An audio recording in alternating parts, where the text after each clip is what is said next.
I've been loving getting to watch in real time the indictment of New York Mayor Eric Adams. This dude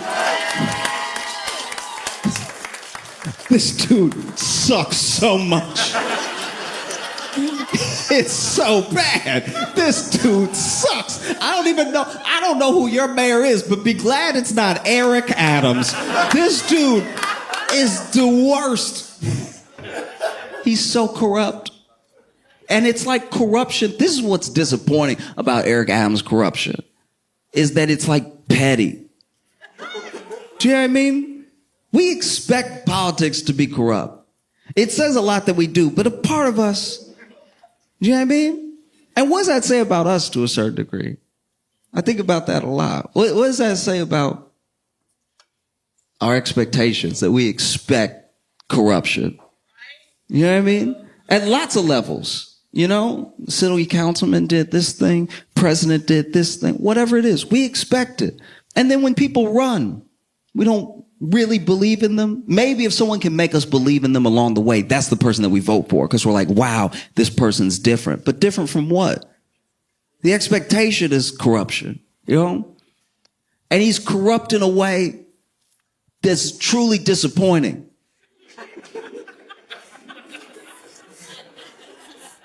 It's a shame. It's embarrassing how easy a politician is to buy. You could lease a new Subaru, or you could buy a politician depending on the position of the state. The things these people go down for, we're talking not money if we're talking politics, right? Like if I was a senator and I wanted to be corrupt, you'd have to get me good. You have to take care of me, because I might lose my job. I might go to jail. I need a nest egg to protect me. You know, something to look forward to while I'm in jail doing all that time for doing you a favor and being corrupt. Like, that's why I don't agree with it, and I'm glad he's going down for it. But Menendez makes sense. He took gold bars. That's cartoonish corruption.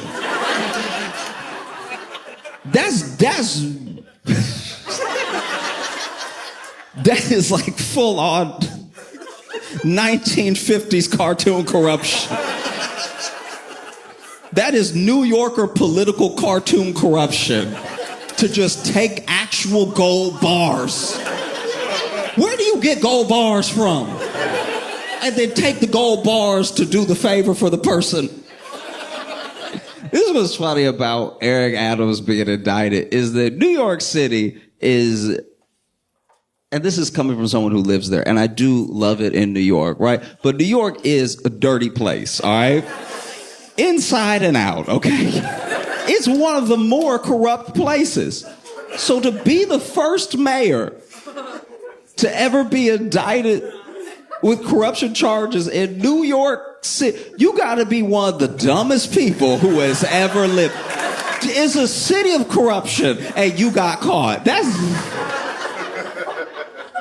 That's crazy.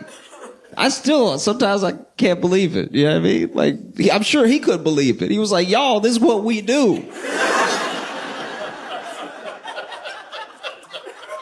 How y'all gonna get mad now? I did the regular amount of corruption. I didn't even go overboard. I got some flights upgraded. Why would y'all? No, it is that dumb. This dude, Eric Adams' corruption is so petty. This dude about to go to jail because he let Turkey upgrade some flights for him. He basically is going to go to jail for what is Delta Gold Medallion. Like, it's just...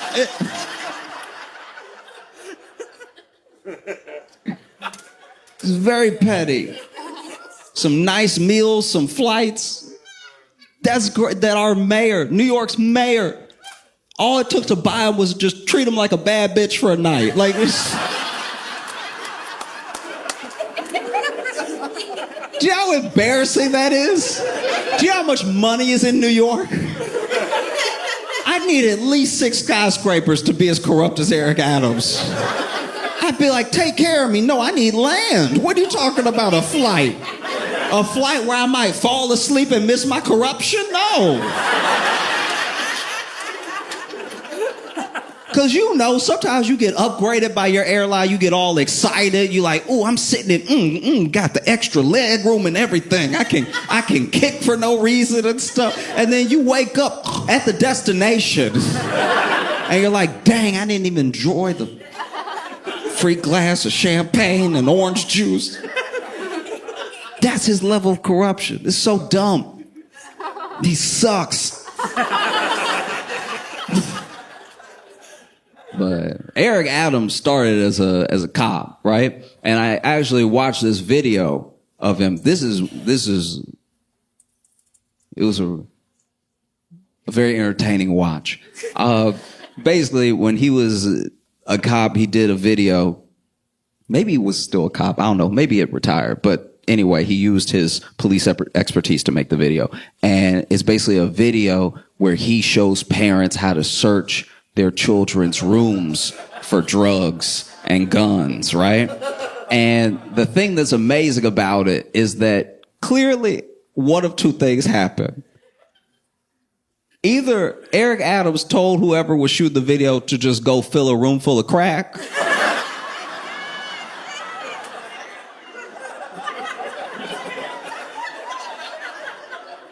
or Eric Adams kept using the same 6 crack rocks in between takes.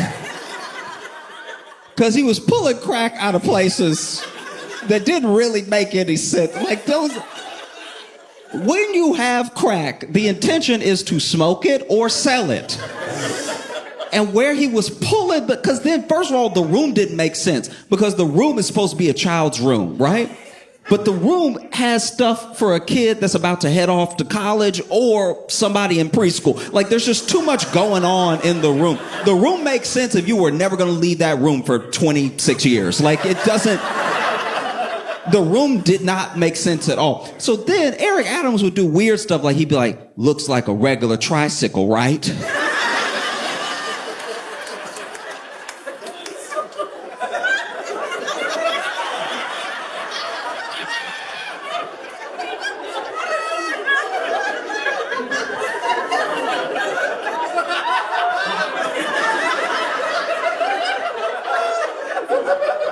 But if you pop this tire right quick, you pop this tire, pull it out, what do we find? Crack cocaine.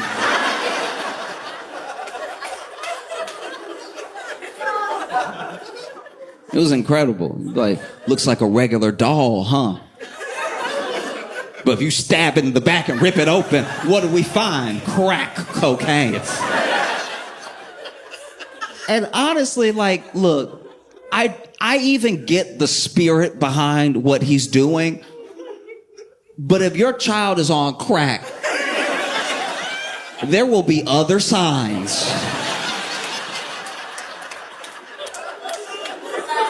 Besides a heavy tricycle wheel.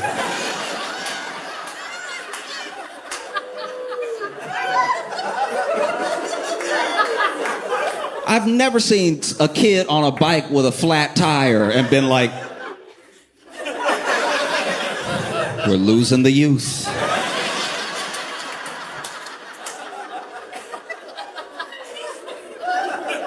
It's insane. This dude is over here going, a simple jewelry box.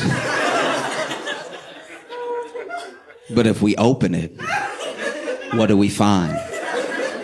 A loaded gun.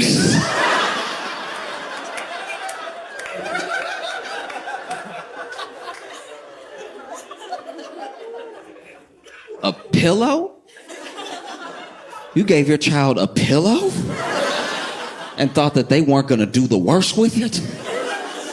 You reach in that pillowcase, what do you find? A Glock. My favorite was standing near a bookcase. And he didn't say these words exactly, but the feeling that I got when I was watching him was just, you think your child reads?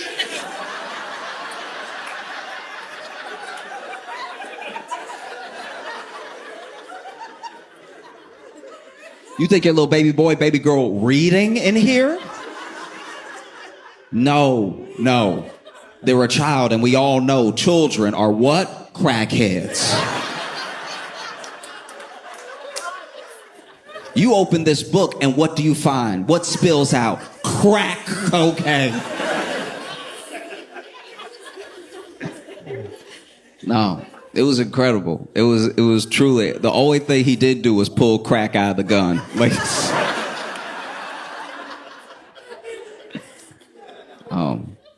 but, and I can't stress this enough. Eric Adams is like terrible. He really is.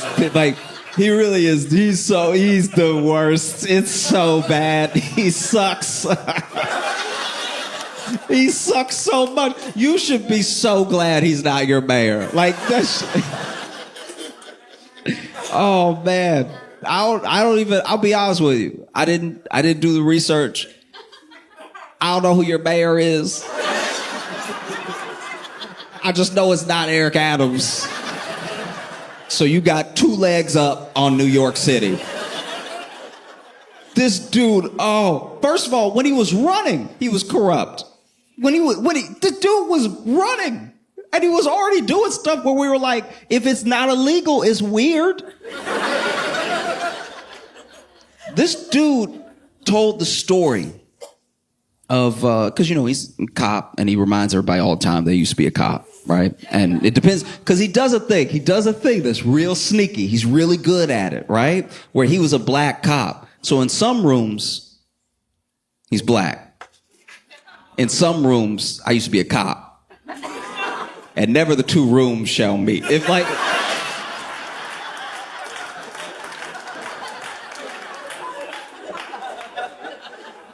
It's crazy. Okay, so this dude, when he was running, would tell the story of a fallen officer, right?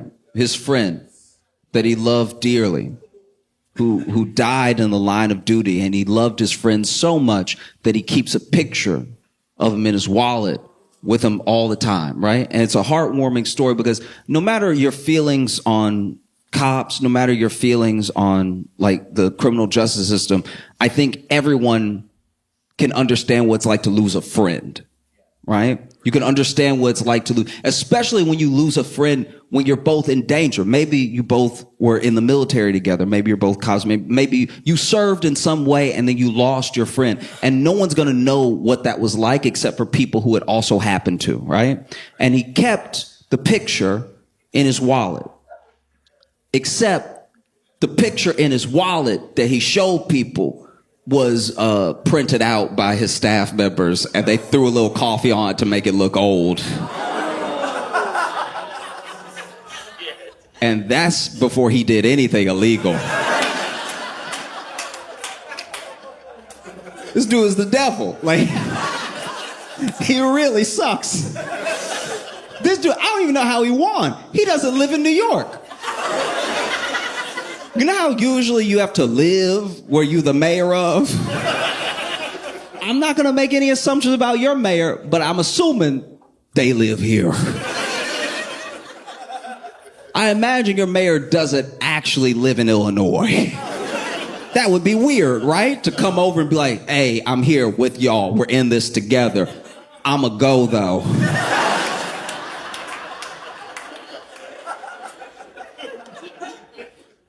Dude lived in Jersey.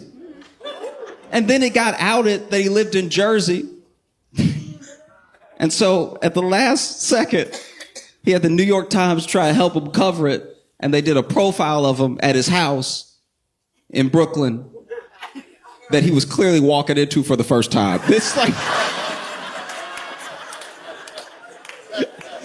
dude walked in. You could tell he had never been in there before. He over here like, and as you can see, my wall. If you don't have one, you gotta get one. All right, these walls are fire. This dude walked in, and clearly, whatever staff was trying to help him look like he lived there, I feel like they tried to like Ocean's 11 it and like did it a little too late because they were clearly moving stuff into the place to make it look furnished. But then he probably called them and told like, hey, I'm on the way now. Y'all got to get out because the apartment did not make sense. You walk in and in the living room is the bed. That's the intern who had to drop the bed like as they like, what?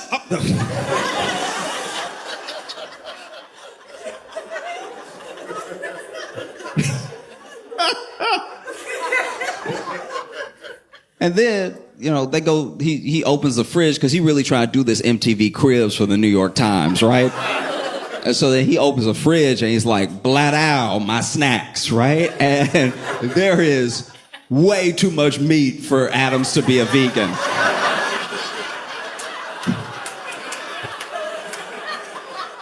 There's so much meat.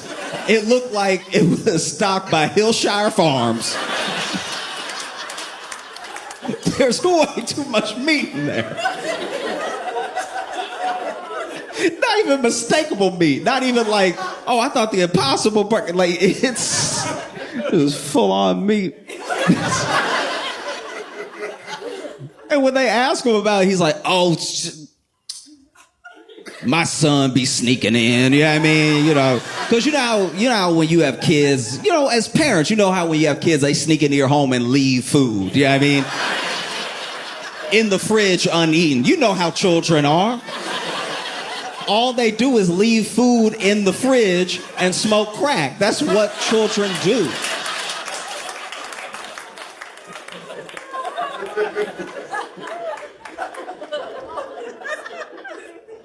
This dude is the worst. This man brought back stop and frisk.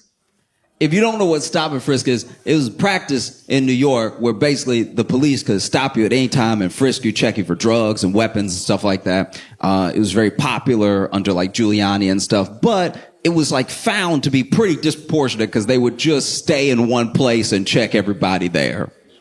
You know? So it was just black and brown people. It was mostly black and Hispanic people that were like stopped and frisked. And it didn't even really work because the people with guns and drugs were like, I'll stay home. You know, they found when they did studies on it that, you know, more often than not, it was men, over 9% men. So it's like 99.3% men of the stop and frisk. And then also in the 90s were black and brown people. So it was like, I think like 5% white, right? Which is just go all over New York. You're allowed to stop and frisk. Just stop and frisk everywhere. Just do the Upper West Side. Do you know what I mean? Just be like, hey, what's in the briefcase though? That could be full of anything. But they didn't, so it was found to be like an unconstitutional practice. It was found unconstitutional in 2013, and the New York police like disbanded fully in 2020, and then Eric Adams brought it back.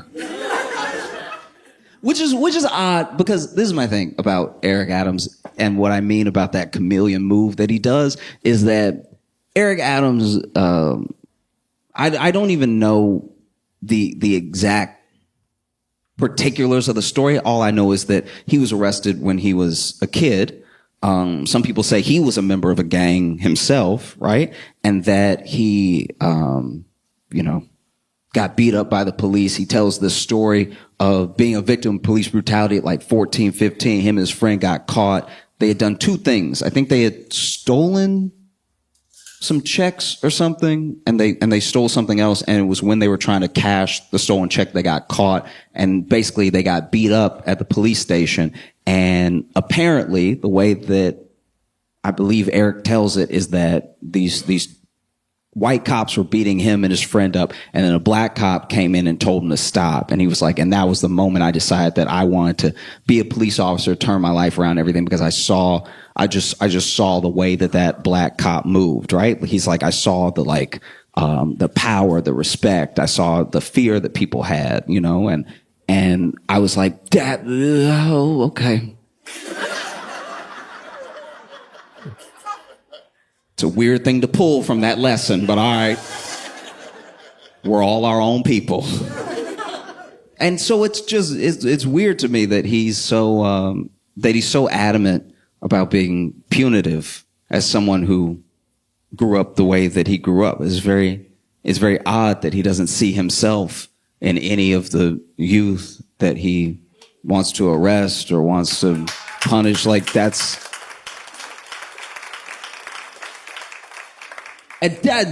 even only part of why he sucks. Like he sucks. This dude sucks so much. He's the worst.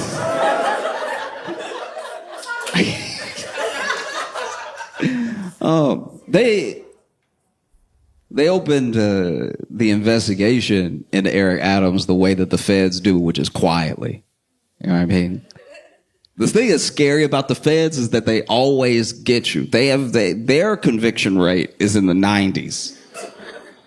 So it's basically done. Like, do you know what I mean? Like when they show up, it's only a matter of time, right? And the feds opened an investigation into him, and this is like a year ago, that they came through and they were like, hey, we're gonna need everybody's cell phone. Your whole team, right? Which is already not great. Probably every mean thing I've ever said is on my cell phone. Do you know what I mean? Like, I try to be a good person, but if you pull up on me and you snatch my cell phone, you're gonna be like, oh, you an asshole, okay. The cell phone feels safe. You know, and the feds roll up and, take his laptop, his cell phone, everything. And this is how you know, this is how a guilty dude moves, right? So he goes ahead and gets swooped on when the feds come and get everybody's cell phone. And he's like, oh, actually, my cell phone, I don't have it on me, right? I don't have it. And they were like, okay, we'll bring it first thing tomorrow. And he brings it. Next day, brings it, right? And then he's like, actually, I had changed my password to keep my aides out of my phone, because you know how aides are, always trying to face ID you and see what your business is and everything, even though you email them personally and stuff. But like, try keeping my aides out of my phone. So went ahead and I'm giving it to you now, but just know that I had to change the password, keep my aides out of my phone, and I just forgot it. This dude moves like a man who cheats. Like, that's crazy. And the feds basically had so much on them that they were like, oh, we don't need your phone. Because we have every other phone that you text.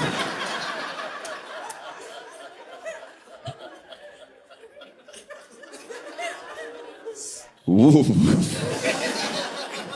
There's even instances of Adam's aides knowing things were illegal and then being like, y'all, this is illegal. They said it in the text, but y'all, this is illegal. I don't think he'll want to do it.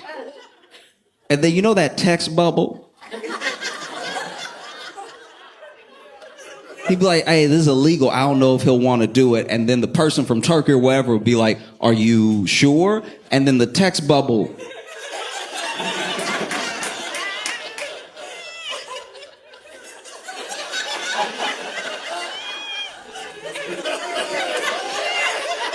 That bubble be cooking, right? That bubble be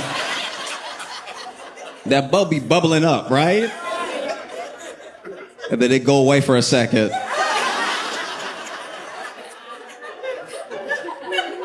And then it come back and be like, never mind, he's down. The amount of times that his aide said to other people, this is illegal. And then several texts later be like, so when are we... It was incredible, man. It's really fascinating. And then there was like, I think it was like one of his campaign aides, one of the people that worked under him, was being interrogated. And as soon as she realized the interrogation wasn't friendly, she was like, can I go to the bathroom real quick? And so they were like, yeah, sure. And then she went to the bathroom and apparently started mass deleting as many text messages as she could. But then she was in there so long that the feds were like, she deleted text messages. Like, nobody got a boo-boo that bad. Like, I mean, who knows? Maybe she is shitting herself, but not. I can just imagine you realize your boss about to go to jail, you might go to jail too, and now you in the bathroom just, I'll be right out. Oh, it's bad. Oh no. Y'all still there? I can't stress this enough. This dude sucks. Like, it's like, okay.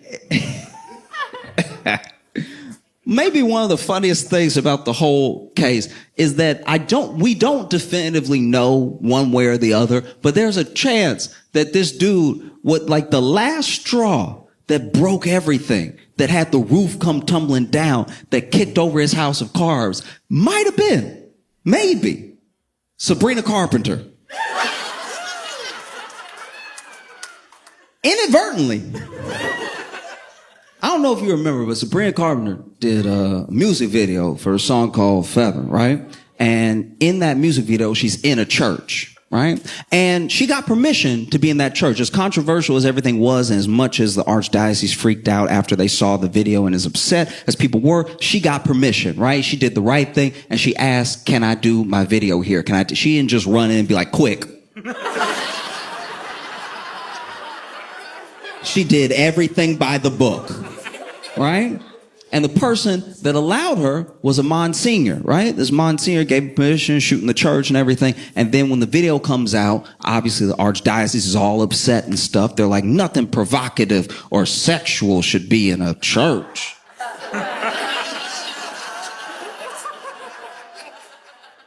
That's what they said. Don't get weird with me.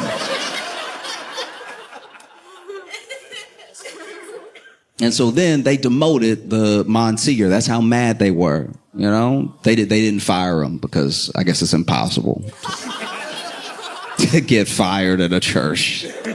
You know, anybody else, any other job, they would have been like, you gotta go. But Catholic Church, they're like, no, we'll move you. Don't worry. And basically, one of the things that came from that whole thing, especially how public it was the feds subpoenaed the archdiocese over the Monsignor because he had connections, like as in a relationship or maybe even a business relationship with Eric Adams' chief of staff, right? And so they were like looking into it, and then Sabrina Carpenter's moved on. She just sort of like, oh, I didn't realize it. Whoops. And I don't know. I think that people don't realize how much trouble Eric Adams is in because this isn't like a police thing. This isn't like a local police or something. Like local police could run cover for a mayor.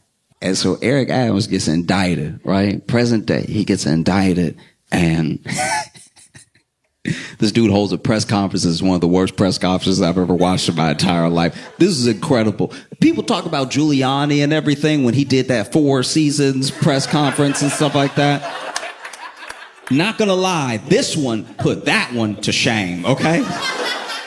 This one was really, but first of all, they decided to do it outside. I don't really know why, but maybe he's not allowed in buildings. I have no idea. But they decided to do it outside, and they had a tent up because it was raining. But Eric Adams and he does this a lot. He does this in a way, this is one of the reasons I can't stand Eric Adams. This is one of the things that makes him suck, right? Is that whenever he's in trouble, whenever he needs something, he's very, very black. You know, and so now that he's in trouble, he has gathered around him every black person that will stand next to him, I suppose. And so he had everybody. He had so many people that they couldn't all fit under the tent. So now there are some people getting rained on halfway, just trying to lean in, everything. Do the one-sided thing. And the press conference starts, and there's protesters at the press conference. And, Adams did some weird stuff. Like when he got indicted, he did like a message to New Yorkers and everything. And in the message, he says, like, I knew as soon as I stood up for New York, I would become a target. And then we were like, when did you stand up and who is targeting you? Like, this is odd. I've heard this language before, but I've never seen it make less sense since the last time I heard it. And finally, he goes ahead, he's doing press conference and stuff, and there's protesters there. And the protesters are screaming at him. They're like, you're an embarrassment. Don't try to act black now. You brought back stop and frisk. You brought back every policy that came down hard on the black community, but now you want to be black because you're in trouble and you want us to back you up and everything. And they're yelling. And the whole time, Eric Adams is like, You ever been at a restaurant and there's a couple trying not to fight? And then finally one of them can't take it anymore and she stands up and she's like, you cheating bastard, or whatever. And then he's like, It was that. And so he just stands like, okay. And then he lets people speak for him, right? So his pastor speaks and his other pastor speaks. And I think another pastor speaks. You go to extra church when you're in trouble, right? So then pastor after pastor after pastor are speaking, right? And all the pastors are like, hey, listen, we don't even know. Everybody has to have their day in court. Like, no one is actually professing this dude's innocence. Everybody's like, yeah, you can't judge lest ye be judged. And once again, remember, I told you it's one of the worst press conferences I've ever seen, because not only can not everybody fit under the tent, and not only are the people not making a convincing argument for Adams to be innocent, which is what we would very much like our elected official to be, right? This one lady gets up there, and she's been the loudest against the other protests. She's like, shut up, let him speak, blah, blah, blah, right? And so it's her turn to speak. And then she gets up there, and she's like, good morning, New York! Like, she's just trying to shout everybody down. She's like, I've known Eric Adams for 40 years! And she's just screaming, right? And he is completely... And then the mic starts going out. Completely...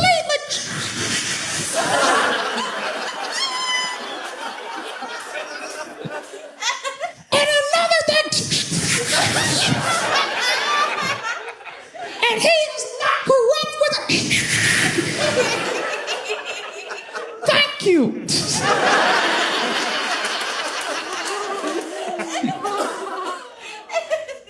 And then the dude went up there, and I don't really know what his position was. I don't know. He might have just been a black dude Eric Adams pulled that day, because this guy gets up there and he goes, good morning, New York. Good morning, New York. I've known Eric Adams for years, and he is, for 64 years, he has loved and served New York, and we cannot throw away 64 years over 5 indictments. He is 64. And I was like, where's the logic going here?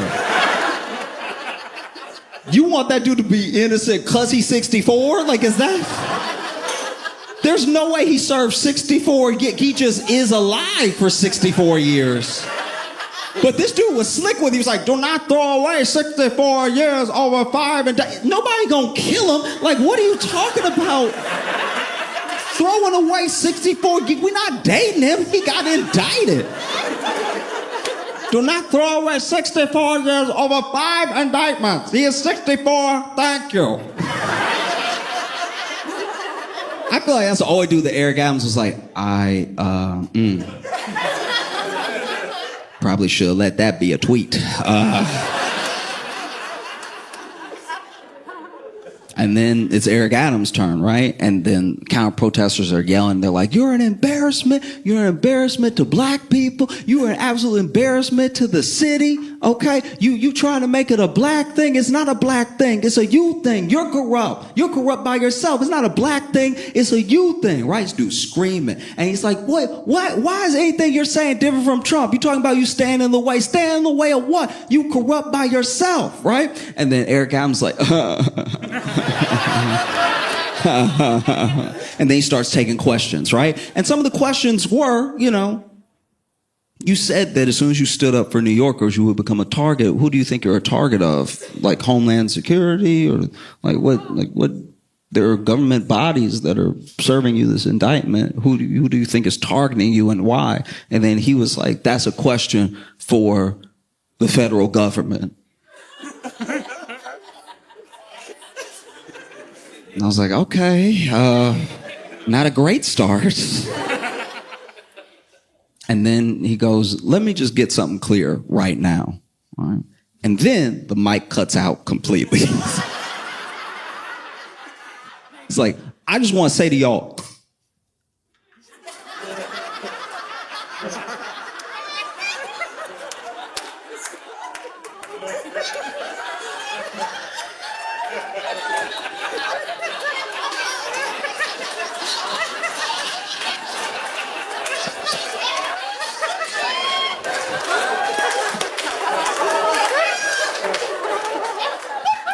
that's all I gotta say.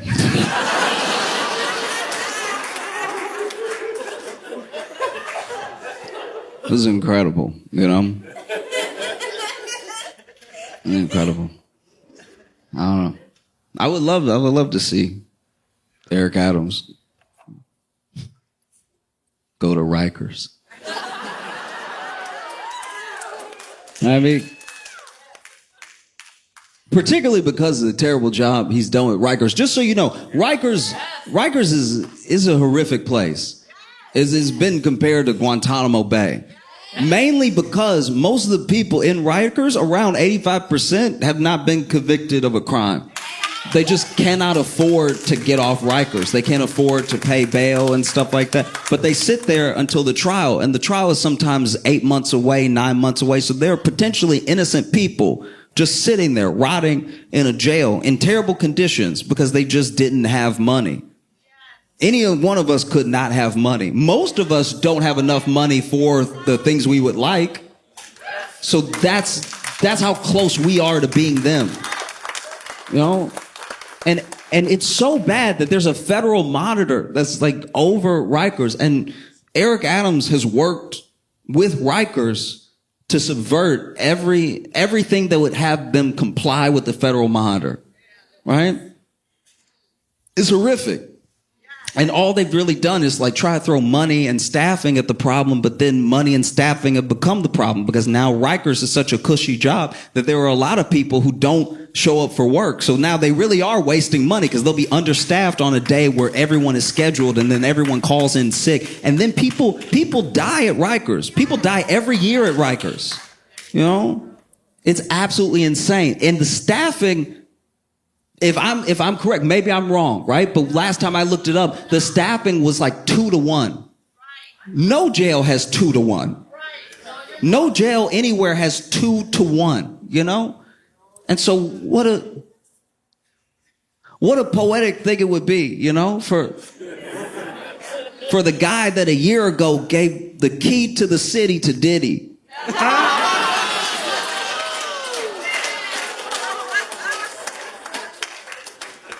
To also be like indicted and charged and sitting in Rikers.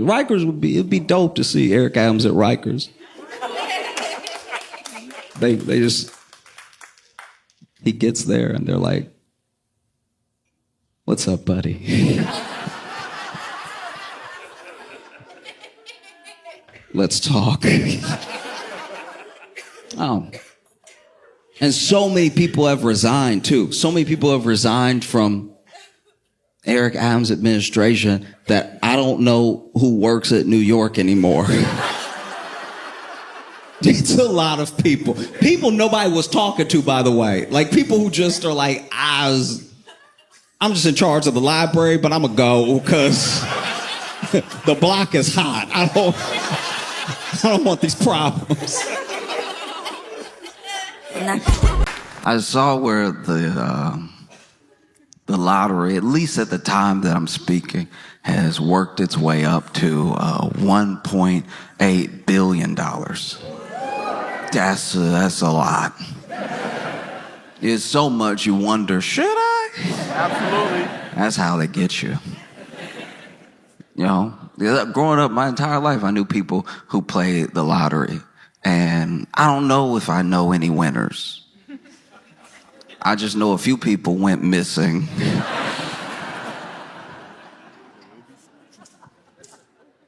And like hard missing too, not even a funeral. Like, I don't know, $1.8 billion.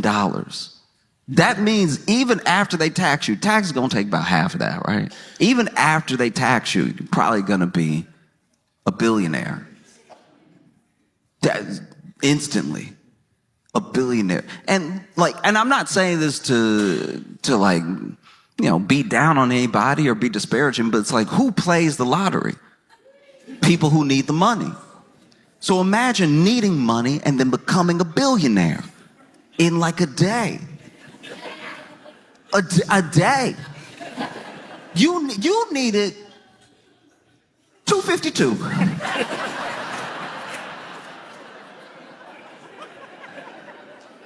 You had rent and a car note, and now you're a billionaire. A billionaire. You gotta capitalize the B. It's $1 billion. Even if they get you real good, even if they tax you to death, you're still high millionaire. And with some good investments, you'll hit billionaire over time.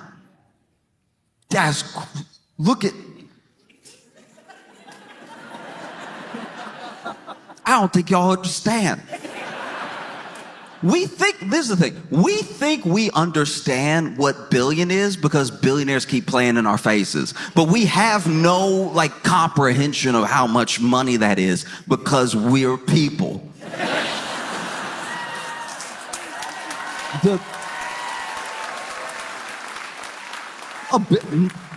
Forget like multiple, a billion. You can't even waste that, $1 billion. You can imagine. Oh, I had some bad investments. $1 billion's worth of bad investments? That's enough to topple a small country. No, because I look at the billionaires of the world and the high millionaires, so almost billionaires of the world. And in a couple of the examples that I'm thinking of, right? If you make it to billionaire status, whether it's through valuation of your country or your company, or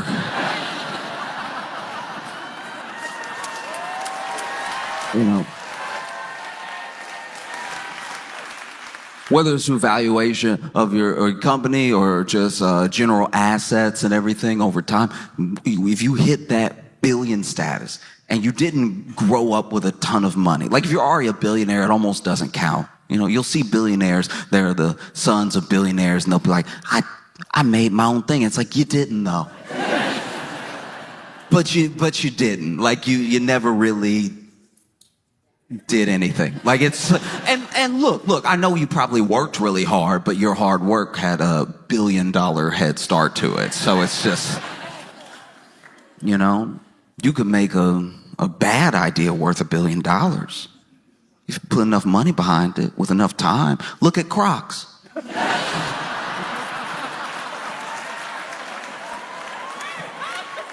And look, that's not me. No, look, that's not me just dunking on Crocs for the sake of it. I'm saying as a shoe, you are so unprepared to go into the world. Every time it rains, you kind of feel it. I've had so many fights with my friends over Crocs, and it's not about the Croc or the design or whatever. It's about the fact that it's a Swiss cheese shoe. The holes make it a shoe problem. It is not like okay, I live in New York. And we have Far too many. I don't even know the number. We have more, I believe, rats than people. I'm pretty sure there's probably 10 million for every 2 people in New York. And one time I was walking with my friend who had Crocs on. Ill-advised. Especially in New York. If you want to wear Crocs in like, I don't know, like a beachy town, go ahead. Be comfortable. Let your feet breathe. Wearing Crocs in New York City, wearing Crocs in New York City is like wearing a shirt that on the front and the back says, "Please rob me." That's the level of prepared you are to go out into New York City when you're in Crocs. My friend was in Crocs, and we were just walking down the street, okay? Just nice little stroll, having a conversation. And then, as you would expect when you are walking in New York, as it is almost law when you are walking in New York, a rat ran across our path. Some people have to deal with deers in the road. We have to deal with rats on the street. And this rat running across our path judged it wrong. Was a little late. You know, usually when you're walking in New York, a rat will run across you real fast up ahead. This rat must have had some hesitation. You could tell this rat was like, okay.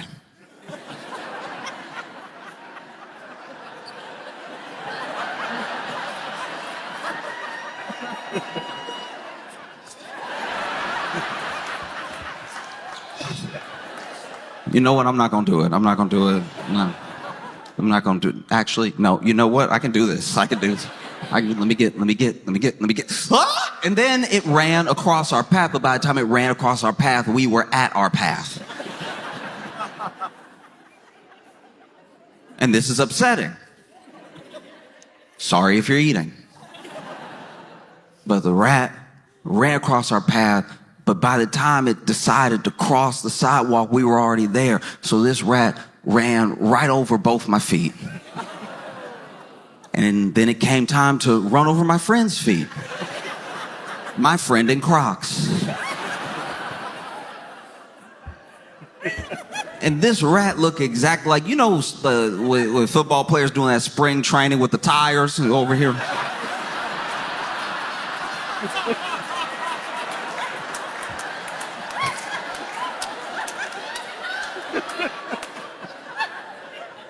The rat was nimble at first. It got through 2 holes, no problem. Third hole, rat tripped.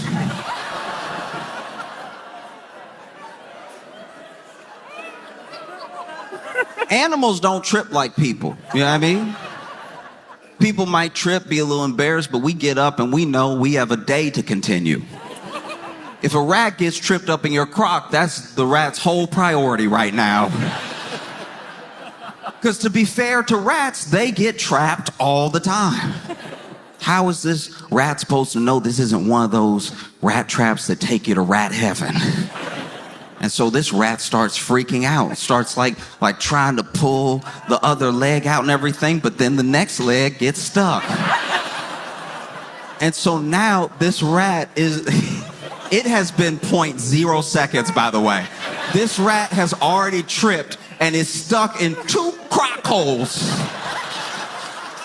And is over here fighting for his life to get out. Is doing whatever he can. This rat over here,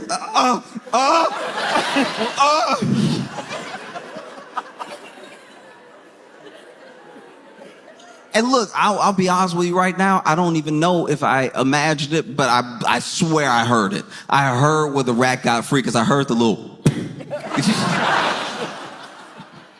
pull the little foot out of the crock hole and then ran away.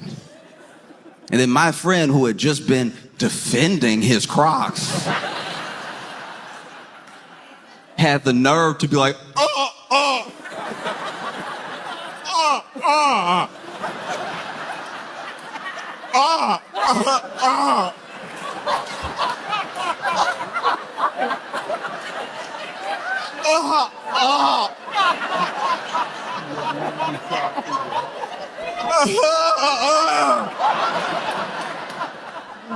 I'm like, yeah, cut it off. You need to cut it off.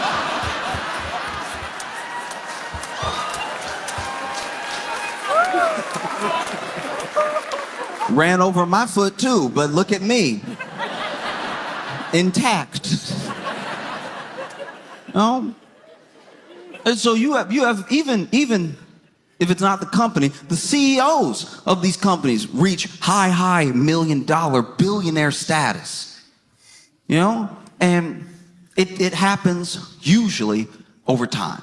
Usually, if you don't come from money, you reach billionaire status or high millionaire 20, 30 years of your life. And being a psycho as well, like working 80-hour weeks and like just doing crazy stuff. And sometimes you get to get ahead because you cut some corners or you cheat some people or whatever it is. But then when you turn around and you have this like multi-billion-dollar valuation, you did it. And it took all that time, but like you're, 30 years removed from when you started. These billionaires, these millionaires, the ones that don't come from like extreme wealth, takes 20, 30 years of your life to get that money. And look how evil they are. I can only imagine. I can only imagine what happens if you get it in a day. Look. For any amount of lottery winnings and for any amount of like money, when you dream about money, that's what we do. Someone's like, what would you do with $100 million? And you might even have a list already. What would you do? And you think you know what you would do. And I'm not even saying that people are lying when they say these things. I believe that people really believe this is what they would do with the money. But then you're a billionaire in a day. Nothing can prepare you for that. Nothing can prepare you for that much money being that much power in a day.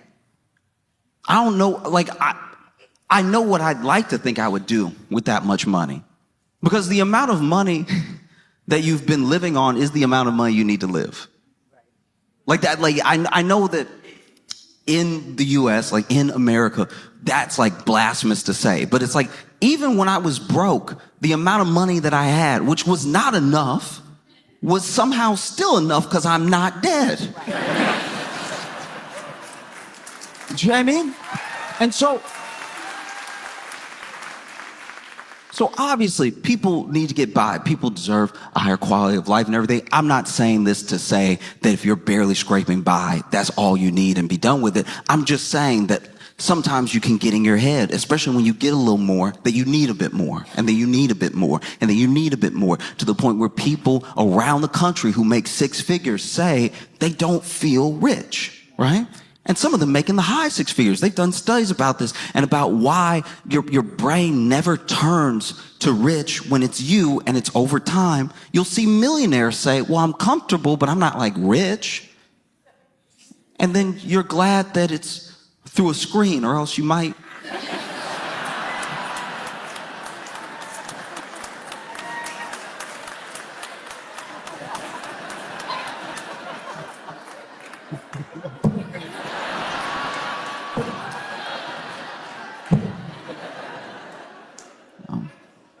But I don't know. I mean, what would that do to a person? A day. A billionaire. Who knows? Maybe money really does change people in a way that you can't even fathom until you have that much money. Maybe you get $1 billion in a day, and out of nowhere, you don't even recognize yourself. $1 billion. And you're just like, wow. Huh. I could use some slaves. I think that...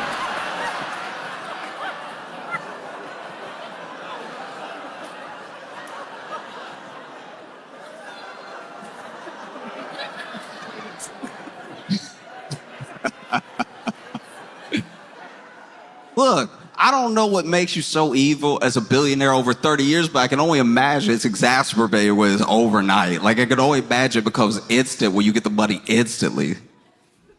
That's crazy. Because, look, we all have a list. Even if you act like you don't, you do. If you want that much money overnight, You might have a list. There might only be 5 things on your list. Hey, I want to take care of my friends, take care of my family, want to travel, and I want to help in a way that I've been helping, but I didn't have the money to really push the help, right? So that's what, 4, maybe you have 5 things. But then after you do all that, maybe you have some money left over. What do you do with that money? Can you make another list? Can you make a bigger list? Maybe. But if you can't, you just keep trying. Oh, let's fix the roads. Let's try to fix the school system. But then there's still some money left over. What do? I think you might lose your mind. That's probably why billionaires are like that.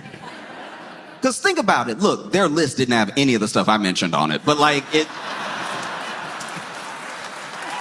But even though it didn't, it clearly had things that they cared about, whatever those were. And maybe they were only related to their company. Maybe they were only related to more business and getting more money. But even as those things got checked off and you tried to keep up with the list, you tried to make more goals and you were meeting the goals as fast as you were making the goals and everything. And then everyone around you is a yes man because they want some access to that money because they're also trying to climb, right? And then you finally have gone down the list so hard that you're just like, maybe Mars?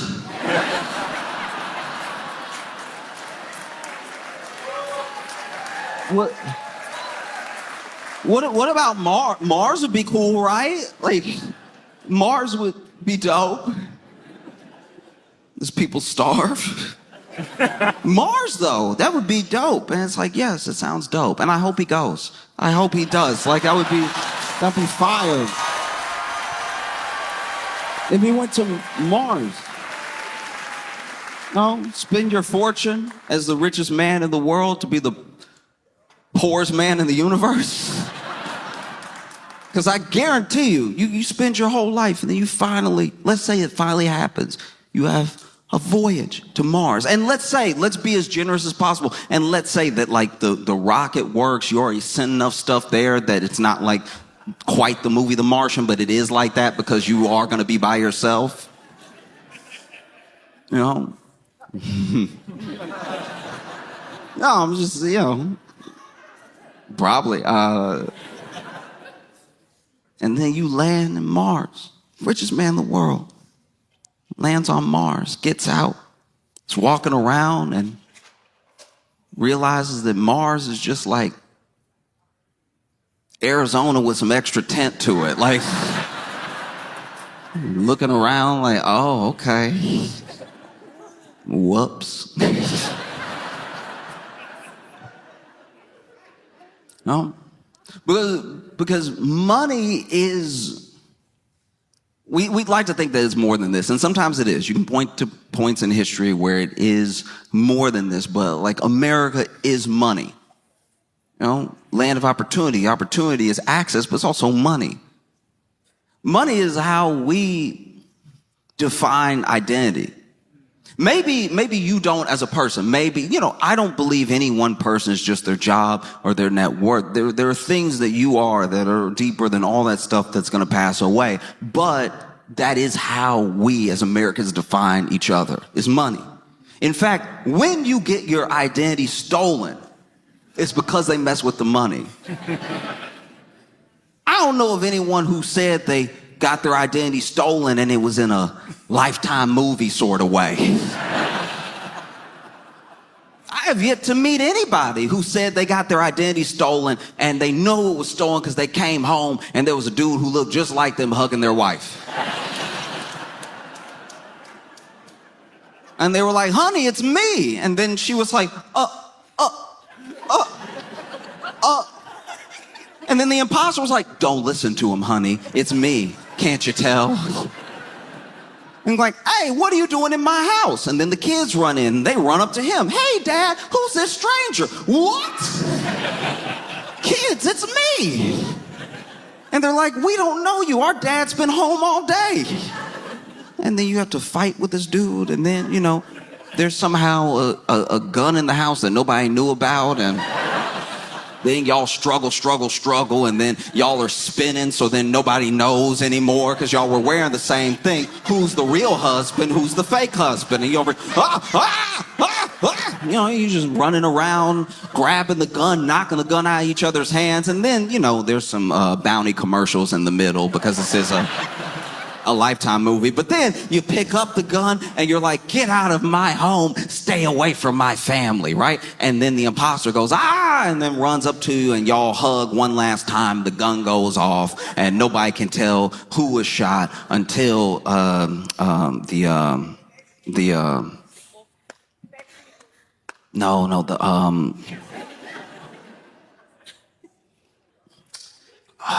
what is it? Until the Nair commercial. Like Nair, that one, like... I've watched a lot of Lifetime with my mom and my aunt. And so then they come back from commercial and y'all are both backing up and you're like, Somehow in a movie, whenever somebody has been shot and someone shot someone, they both react the same. I always find that very annoying. The person that pulled the trigger is like, but then the person who was shot is like,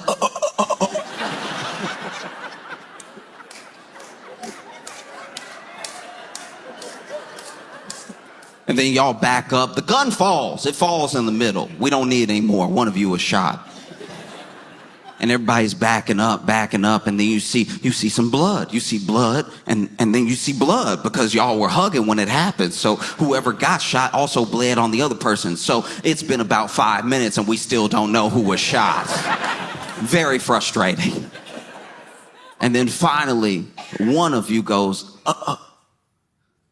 You'll always be my family. And the other one turns around and looks at you. And the wife and the kids go, Dad! And hug them. Then credits start rolling.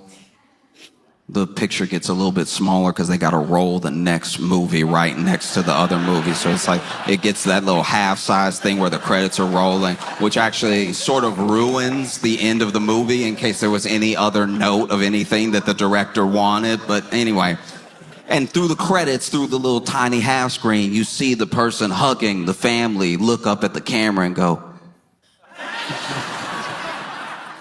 And identity is never stolen that way. It's always stolen in relation to your bank account.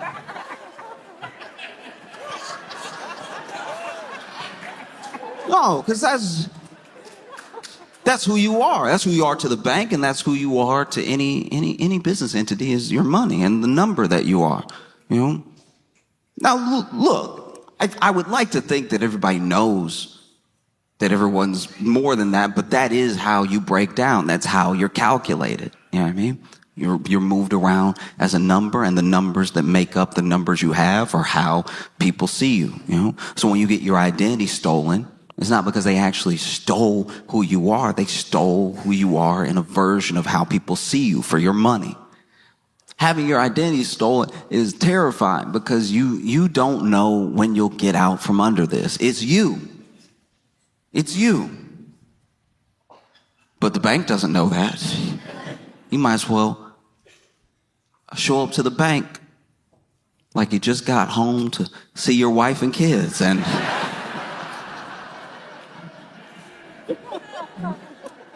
there is an imposter next to the bank teller's booth right with you. Y'all might as well be shoulder to shoulder. Like, no, I'd like to make a deposit. No, I'd like to make a deposit. Because you also have to factor in what that money doesn't just do to the person, what it does to the people around them. Some of y'all may not remember this. I barely remembered it until I started just reading about people who had won the lottery and what usually happens. Because there's this myth that everyone that wins the lottery goes bankrupt and ruins their life. It's not actually true. It's about half. Which are better odds than winning the lottery. And the difference between the people who crash out and the people who do well are the decisions they make as soon as they win. And now it's almost down to a science. There are people who are financial advisors that seek out lottery winners to help them because they've done it for other lottery winners and stuff. But there was this one woman. It was crazy. This happened in the 90s. I think it was 1990, right? This woman was a server, and she got tipped a lottery ticket. And so she, put that lottery ticket in, and she won. She won $10 million. And then everyone around her turned. The people who were also on shift with her, they tried to sue her. Because I don't know if this is one of those restaurants where, sometimes you work as a server and everyone's tips are pooled together and then you split them at the end of the night. Or if it was just that they were saying that was their table. I don't know what all the lawsuits were, but I also know that the man who tipped her the ticket tried to sue her. Yeah. Her ex-husband even kidnapped her. And she had to shoot him in the chest. The chest is one of the wildest places to get shot. Because there's still some plausible deniability there, but you know where you were aiming. And then the IRS came for her, walls closing in all around money. Because people will do crazy things for money, and people will let the idea of money shape how they treat a person, Money is only second to people in the idea of something that's in front of you that means a bunch of different things. People can mean the whole range of emotions to you, but so can money. If someone won $10 million, if they won $1.8 billion, some people see that as money, but a lot of people see that as hope. They see it as power. They see it as like a salvation out of their problems. They see it as whatever your imagination can mold. Because there are some people that if you got given $1 billion right now outright, there's so much good you do with it. And then there are other people that if you got $1 billion tonight, you'd be like, oh, I have some things to revisit. $1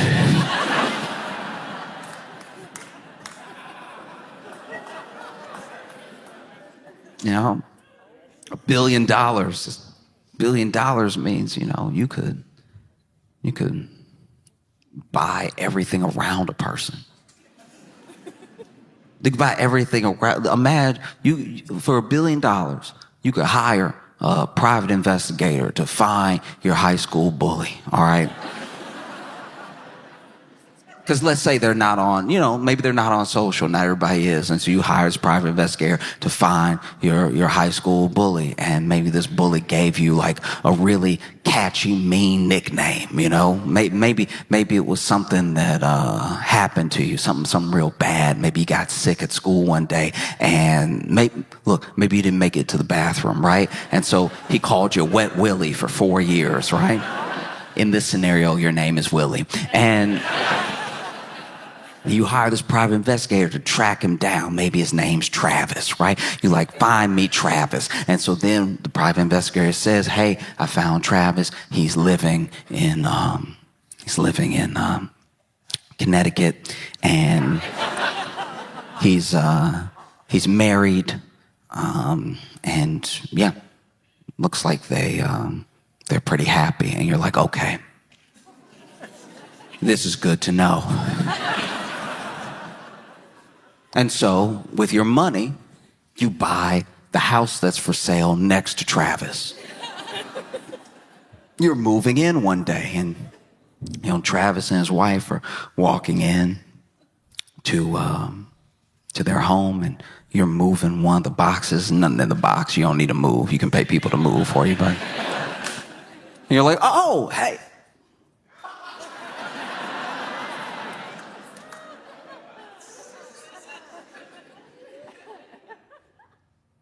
Travis? And he's like, oh,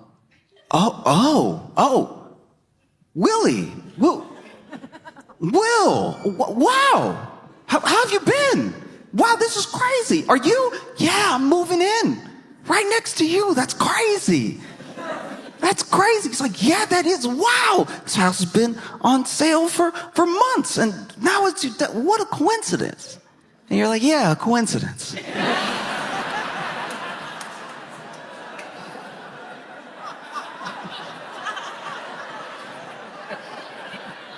Yeah, that's what it is.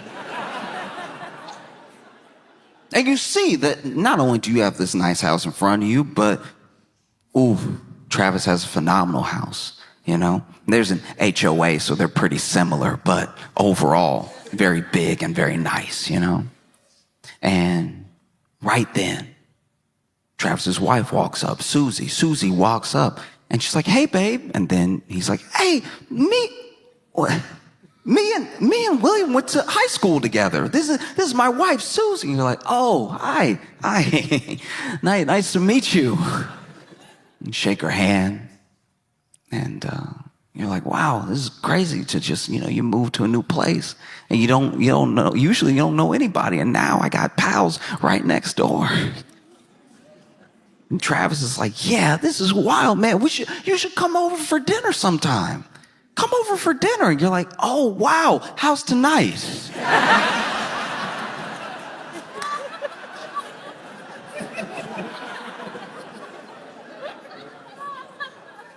And Travis, because this is the thing about bullying. A lot of bullies don't remember what they did. And even if they remember what they did, they remember it in the context of whatever they were going through. And so even if they were like a mean kid, they just remember being a mean kid because other stuff was happening. I don't know how often real bullies think about the fallout of their bullying and what it might have done to somebody present day, So maybe Travis is perfectly pleasant. Easy to believe. It's been a long time, And so he's like, yeah, I think... no. Okay, we do have a little date night tonight, but how about tomorrow? Tomorrow night, we should have dinner. You just come over to our place. We'll cook for you. And you're like, wow, yeah, Travis, it sounds great. All right, I'll see y'all later. You take your empty box.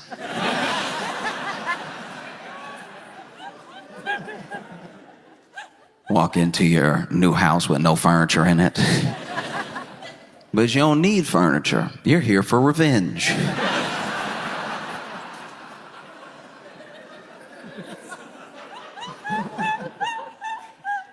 The type of revenge that only money can buy. And you're so excited, you don't even know if you can sleep. And so you lay on the floor of your brand new house. Because hate makes you comfortable.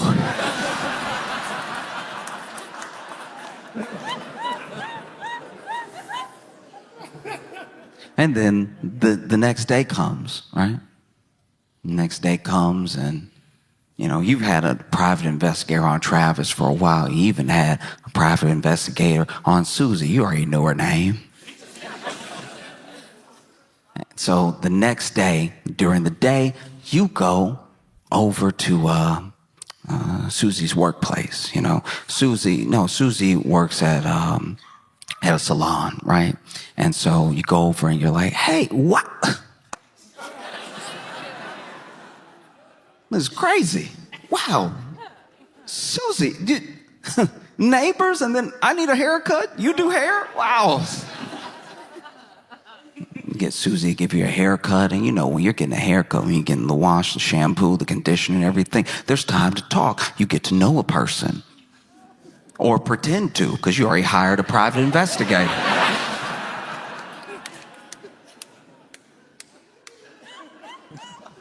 So you land in the sink and y'all are chatting it up, and you're a personable enough individual, so y'all are cackling back and forth.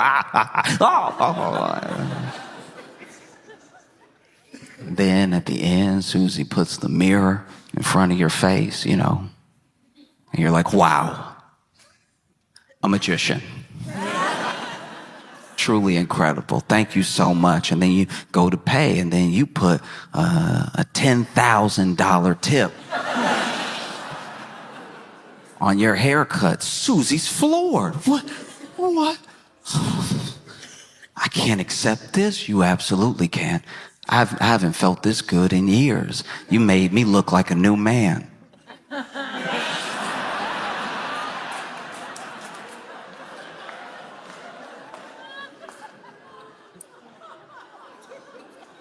In fact, I don't know, like, I'm sorry, I never do this, but like, are you doing anything after work? And Susie's like, yeah, the dinner that we have.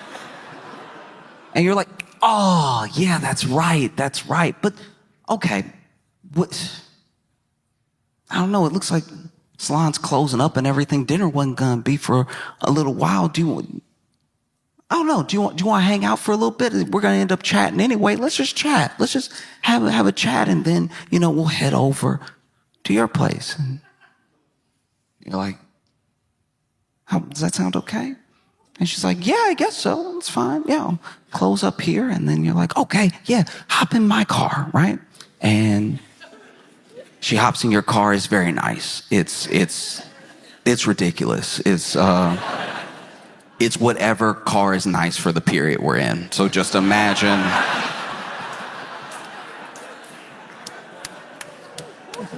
Imagine the type of car, and it is that.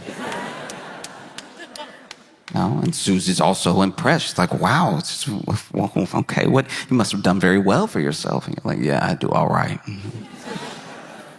Because then, no matter what car it is, I assume it goes fast, right? And then he's like, actually, I know I'm new to the neighborhood and everything, but can I show you something? And she's like, yeah, sure, okay. And you drive. You end up driving to this like little patch of land that's off by the wayside, and there's a small little airfield there, and you park, and Susie's like, what is this? And you're like, oh yeah, I got a call, it was a text while you were doing my hair and everything, and there's just something I have to check out over here, so let's just walk through. And you walk through this little air hangar, and it's to your private jet. And she's like, wow, you have a jet? And you're like, yeah, I do.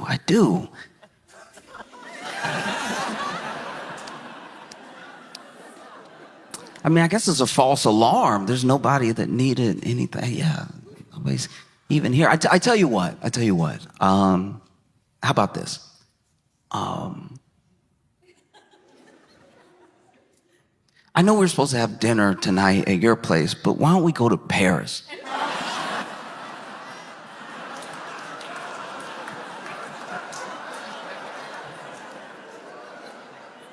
She's like, Paris? You're like, oh, I'm sorry, do you prefer Milan? We can go to Milan. What are you even saying right now? I'm like, oh, no, I'm just saying, we're supposed to get dinner. Let's have dinner. You have dinner without Travis. And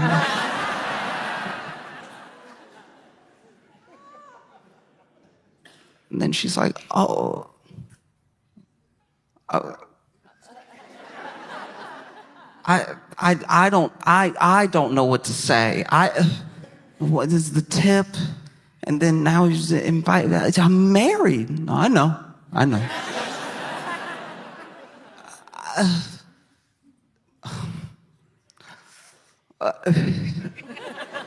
don't know. Now? Yeah, now. Actually, you know what? And then the stairs.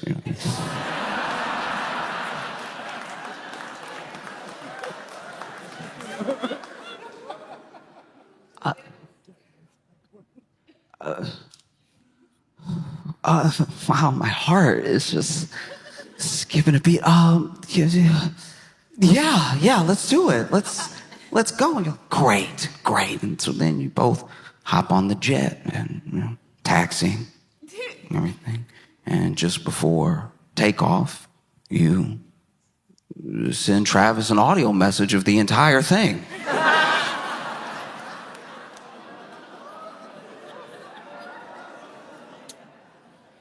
You add a little something at the end. You're like, this is from Wet Willie.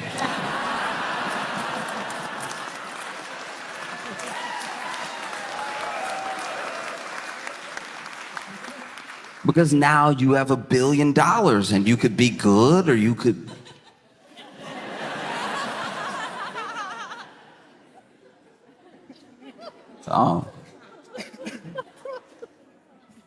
Because that is how bad things are now. We used to make fun of people that play the lottery, and now it seems like a sound fiscal decision. It sounds like a sound business plan to save a little money, put a little away, and buy some lottery tickets. Oh, it's either buy some lottery tickets or,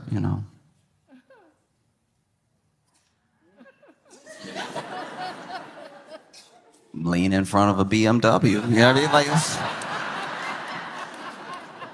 you got to lean in front of a BMW, coming at about, slowing down, so hopefully about 12 miles per hour. You know what I mean? Enough to do some damage, but not quite kill you. You know what I mean? Like when you get hit, it's gonna make that sound. You're gonna hear some stuff. Some of that stuff's gonna be you, and some of it's gonna be the car. You might even lose consciousness for a second, but you will, hopefully wake up and... There's some real technique to it, too. I don't know if you saw that video. There's a dude who you could tell he was too... you could tell he was too nervous. He shouldn't have done this. And not just because it's fraud. He shouldn't have done this because you could tell his heart wasn't in the grift. You know what I mean? His heart wasn't in it. Like, some people, the grift is who they are. They buy into the grift completely.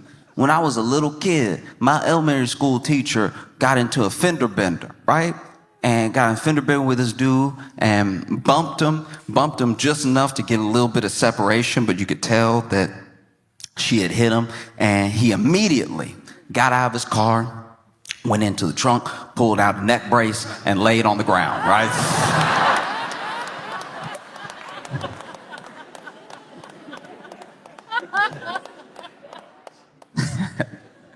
Which, if you're gonna do that, just wear the neck brace the whole time. Then you'll even convince the person that, I'm not gonna tell you how to grift, but... So if you're gonna do this, you gotta commit. You gotta know long before this BMW takes that turn at the intersection that this is what you're committed to do. And there's a video of this dude. Still cracks me up, right? Okay, so this dude is over here. And you can tell he wants to jump in front of the car. Maybe he has the whole insurance scam planned out and everything, can sue, whatever. You just gotta let a BMW hit you and hope it's not a rental. Yeah. Oh, nothing would make you madder than getting hit by a broke person.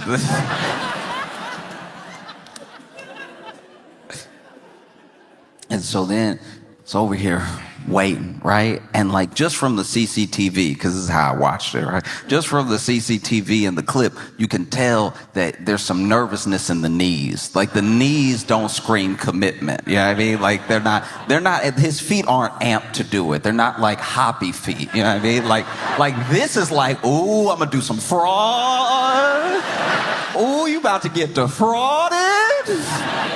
Right? But he had more of a, oh, okay. All right. Okay. Oh, all right. And you could tell he was thinking too much about how he was going to land. That's the problem. Because you got to know if you're going to jump in front of a car, you got to know, okay, am I going to be mostly grill or mostly windshield? All right? Both have their drawbacks. All right? Now, grill will push you forward. It'll push you forward an amount that will make you look dead to a bystander. So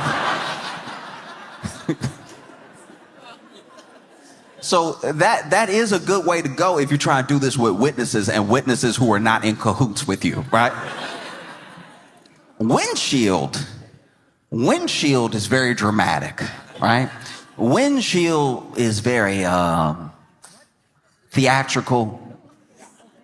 Usually when you see, they do a lot of windshields on like Law and Order SVU.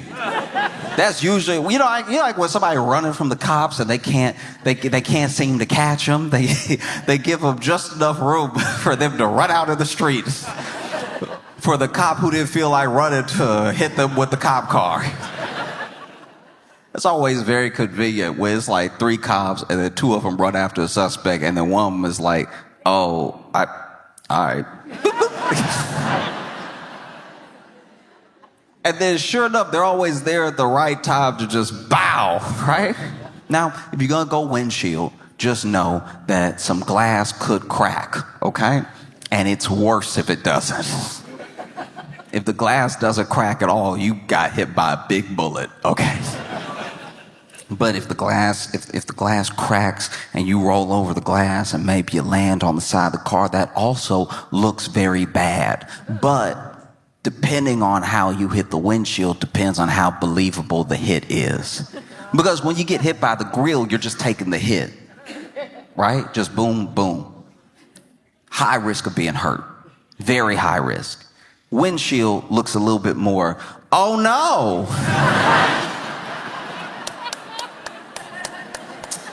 Ooh, you got me.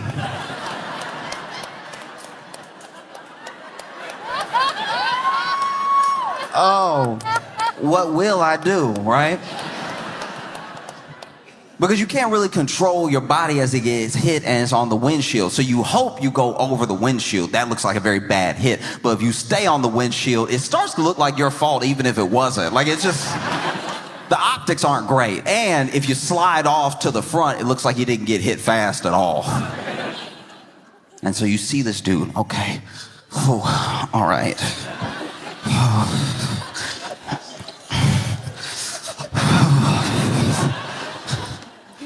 And then he goes for it. But not only did I see him in the clip, in the CCTV video, like thinking about it too hard, the person in the BMW also saw him thinking about this very hard. And it didn't help that he chose to do this at an intersection, which means they were going to be slowing down anyway. And so then he finally goes to jump into the street, and they've already come to a short stop because they saw him coming. But look, he's already put a lot of thought into this. He will not be denied. And so even though the car is almost at a full stop, he goes,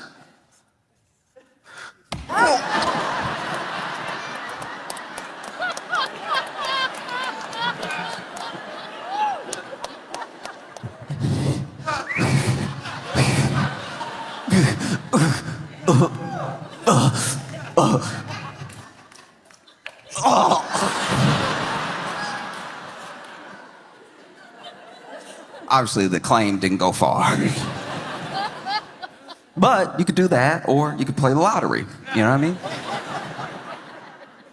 Because I really do hope that the person or the people that win, like have a good life and do something well with it. There's so many scams now. Sometimes if the person's identity is known, that's actually what like ruins their life, because then there are scammers who will never meet this person, don't know this person, but then they will masquerade as them online, hitting up people around this person, trying to get whatever private information so that they can scam that other person, not even the lottery winner, And it's why people have become more savvy. Now you have lottery winners all over the world, not just in the US, and not just for like the Powerball, Mega Millions or any of that. Now you have lottery winners in the US show up with like a ski mask on. So many lottery winners look like they're there to rob the lottery.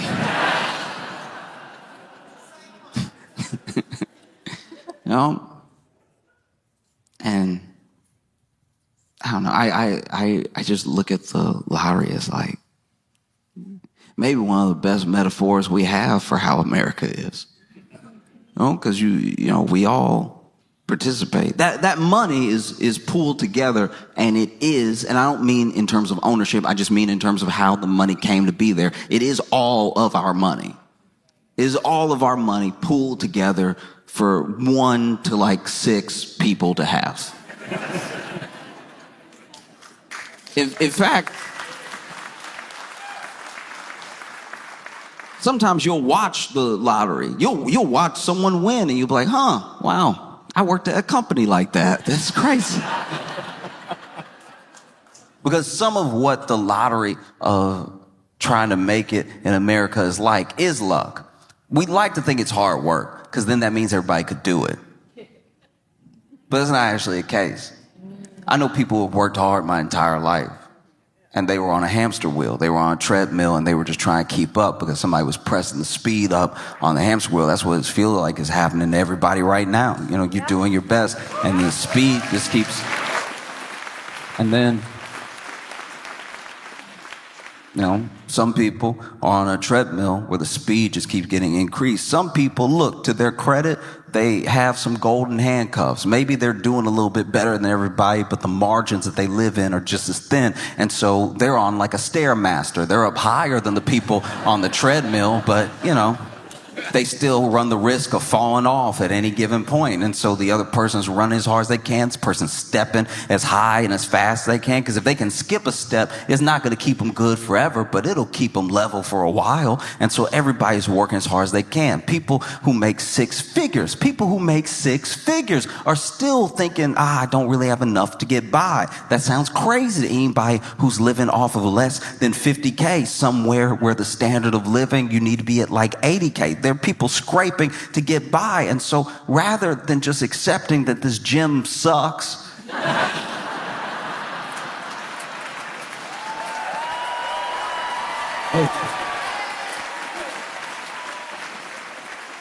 people just keep going as hard as they can until they either their heart gives out or they end up in one of those like fail videos.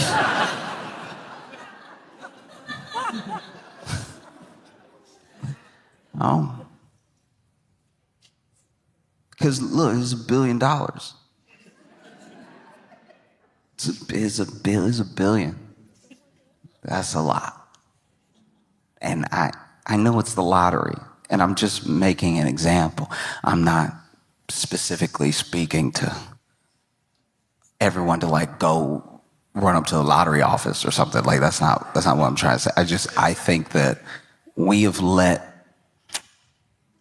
the lottery basically become one of the better ways to get ourselves out of a mess, you know? And it only gets you out of the mess. Maybe you can bring some people along with you. That's nice. That is nice. But you don't know everybody.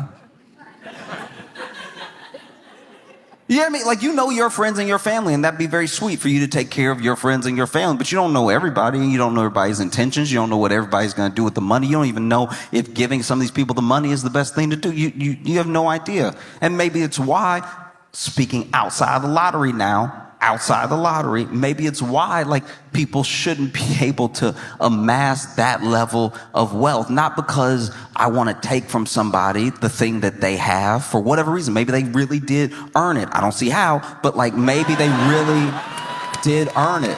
Maybe they deserved every like $50 million bonus that they ever gave themselves, right? Maybe they know their heart and they know that they really deserve this money. But maybe you know, they laid off a bunch of people and they bought a bunch of stock back and they did some stuff to do some stuff to get some stuff, you know?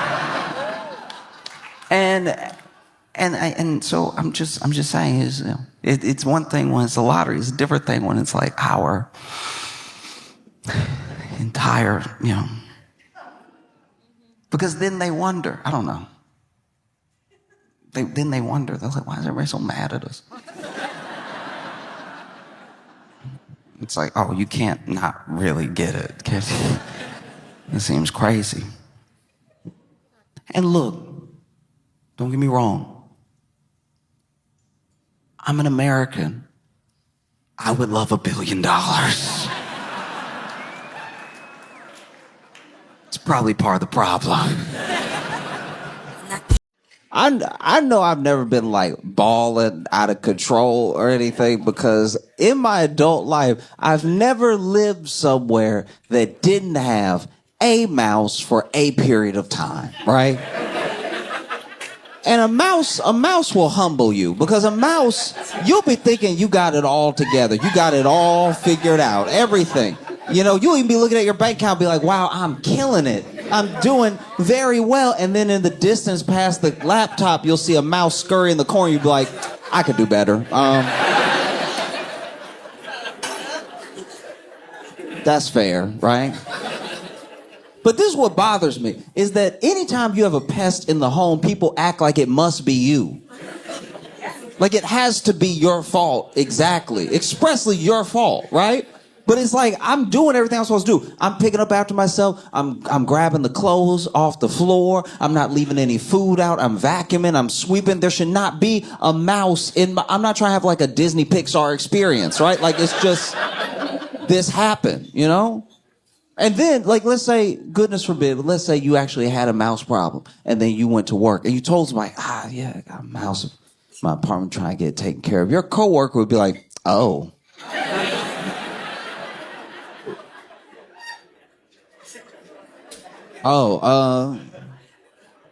You sure you should be here? Like, yeah, I mean, like you inviting them over or something.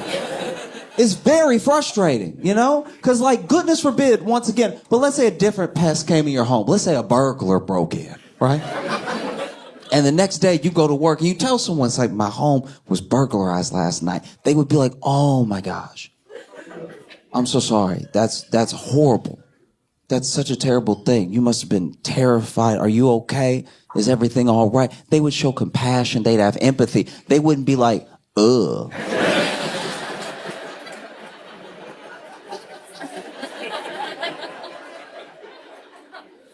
I guess that's just how you were raised, huh? Like, do you see the difference? It's very frustrating because, like, I'll give you an example. When I lived in Chicago, right, I had a mouse in my apartment. I had lived there 2 years, no mouse, and I finally had a mouse in my apartment. Now, I lived in an apartment complex that was near some other ones, and a bit south of our apartment complex was a building that had been condemned for humans, but it was a mouse mansion, right? Like it was, that's where they were. That was the spot, right? And everybody knew it. And eventually the city tore down the building and they took down this ratatouille tenement. And obviously the mice were like, where should we go? Probably next door, right? And so for the first time ever, right, I had a mouse in my apartment. But the way that I found out was horrible because I had a friend over. Oh. And so my friend and I are chilling, and then this mouse, he doesn't scurry along the wall and then turn the corner like they're supposed to, right? This mouse walks out in front of us, coming from what I can only assume was a nap. Because this mouse had the nerve to walk out and stretch on the rug, getting a deep stretch too, really bouncing with it as he moved. You know, like when your puppy wake up, you know what I'm talking about? And they put that other foot in the air, they really getting that whole back leg going. And the worst part about this happening in this moment is that when you tell your friend that, wow, I've lived here 2 years and I've never had a mouse, this is the first mouse I've ever seen, you sound like a liar, right? Because if this is the first mouse you've ever seen in this apartment, why does he seem so comfortable around you? Why is he stretching the back leg like he pays bills once in a while? Why is he getting so easy going, letting that back pop like he pays rent every once in a while? And so I was like, you know, clearly I got to take care of it. So I called the landlord who calls the exterminator. And one of the frustrating things, I'm actually glad it went down this way. Because usually when you call an exterminator, that's when the pests in your home want to act right. As soon as you call the exterminator, that's when they're like, oh, you got company. I wouldn't dream. Oh, so landlord calls an exterminator. Exterminator comes the next day, right? I open the door for the exterminator. He takes about 2 steps in, and that's when the mouse that I saw yesterday runs past his foot, scurries along the wall, and then just turns the corner, right? But then my exterminator goes, ooh!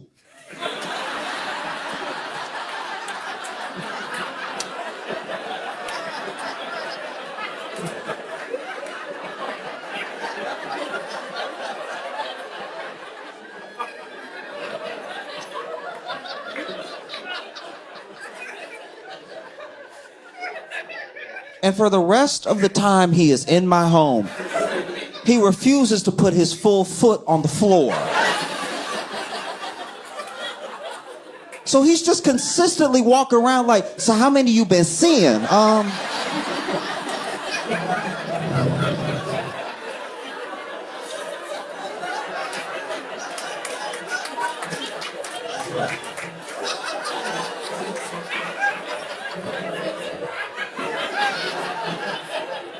Cause you know they say, oof, oof.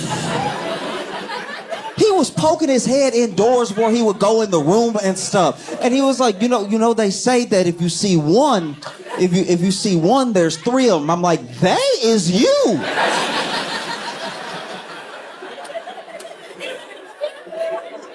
We can't both be scared, dog. Like,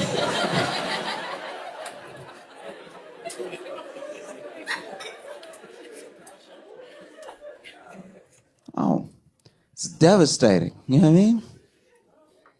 Cause I'm not immune. You know, I've done the same thing. You know, sometimes, you know, someone tell me they have a pest or something, but we gotta be more understanding. It's like nobody wants this in their home. But I had a friend one time back once again while I was living in Chicago, and he told me while we were out having lunch that he was having a bed bug problem.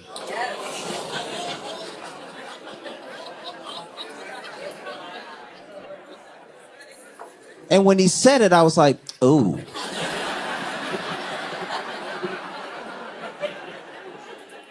So how many you been seeing? And he was like, don't do that. You're not itching. I'm like, we don't know. We don't know. No, it's important to humble yourself. Understand that you could be in any situation. You know, you really could. I don't care who you are in here. I don't care where you live, where you come from. Every single person, every one of you listening to me right now, all of us are 2 flies in the home away from seeming nasty. That's all it takes. 1 fly could happen to anybody, all right? 1 fly means you just opened a window. 2 flies.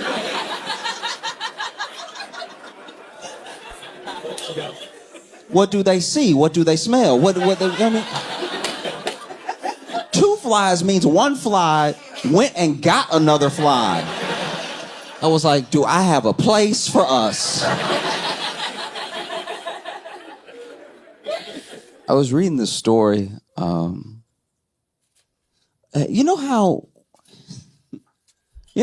during Halloween, there's always this weird thing where they're like, don't just let anybody give your kid candy. There's people out here putting razor blades in apples, right? There's people out here putting drugs in the candy. Just really watch your child's candy, right? And you know how for the entirety of Halloween in America, that's been like a myth? Like that's just not a thing that's happening, you know? Plus, if somebody give you an apple at Halloween, I'm never going to find out a razor blade is in it. This apple is going straight back to them through their window.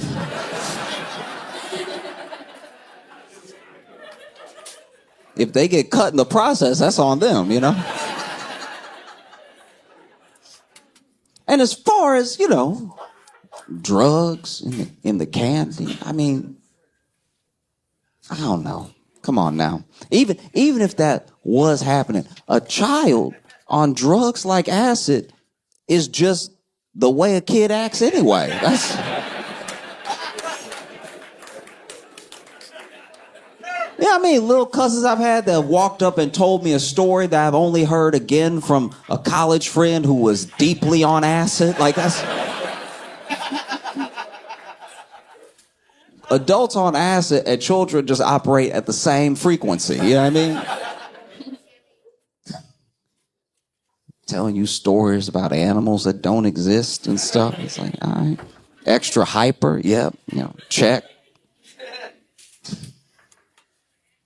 You know, most people who babysit like a 5 or 6-year-old are dealing with the same sort of struggles as a drug crisis center. You know, you just over here running around. I can't find you half the time. You have a little bit of sugar. You can't stop shaking. You won't go to sleep.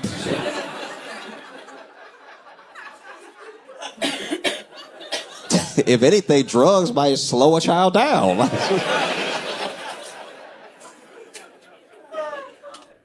But I bring it up because in New Zealand, there were about 60 pieces of candy that were donated to this food bank. So it did go out via the food bank, and the pieces of candy were meth, right? And they were just like meth, and they were like pure meth. Like it was like the methy Jolly Ranchers meth. Like I can't express enough how much this was just meth, right? And they said that, you know, they've been doing everything they can to recover all the pieces. They put out a warning and everything. And the company, they've contacted the company that it was wrapped in as a hard candy of and stuff. But most of the people that tried this meth hard candy spit it out immediately because they were like, it's just nasty. It's just real bitter. It doesn't have the umph to it, right? Like, if anything, it's too pure. There's not enough sugar in which is for the best. That's good, because apparently this little hard candy of meth had 300 doses of meth in it, which is terrifying, right? I'm glad that it was very nasty. People spit it out immediately and stuff. And what's crazy is that, okay, this is a part of the story that I wasn't fully sure if I was reading it right when I read it, but basically some people who had some sort of like adverse effects, like feeling a little nauseous or a little like jittery, because it's meth candy, so they were feeling a little jittery after they had a taste, even though they spit it out, 300 doses and a little hard candy, right? But they called the food bank and told them like, hey, some of that candy making me feel weird, right? So then some of the staff at the food bank also tried the candy.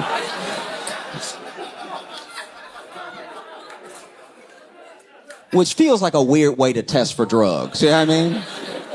It was like, I don't know. These hard candies might be, they might be like condensed mushrooms. It's like, well, only one way to find out.